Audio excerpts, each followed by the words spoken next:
Good day, Ma'am and Sir. My name is Marinel T. Balag, 42 years old. I live in Cubag, Cabagan, Isabela. I'm blessed with three children.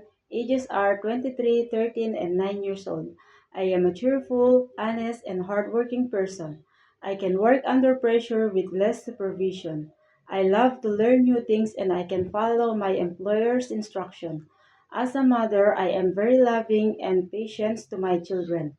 I teach them how to be respectful and kind at all times.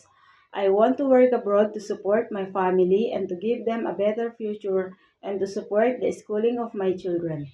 I have work experience as a housemaid for 5 years, finished contract in Dubai, United Arab Emirates. I serve one couple with one child, boy 4 years old. My duties are taking care of the child, preparing his things to go to school, and fetch him to the bus stop. I also do the household chores like cleaning the house, cooking meals, washing dishes, doing the laundry, and ironing. I work also in Hong Kong for 18 months. I serve one couple with two children, 2-year old and a newborn baby.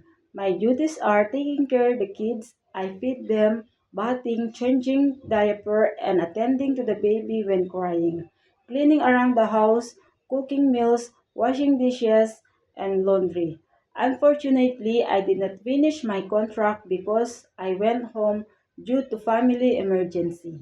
To my future employer, Ma'am Sir, my name is Marinel Balag. I am trustworthy, hardworking, and patient with the children.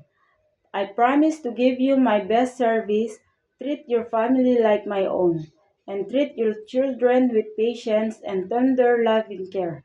Ma'am, Sir, I hope you will choose me as your housemaid and hope to see you soon. Thank you, Ma'am, Sir.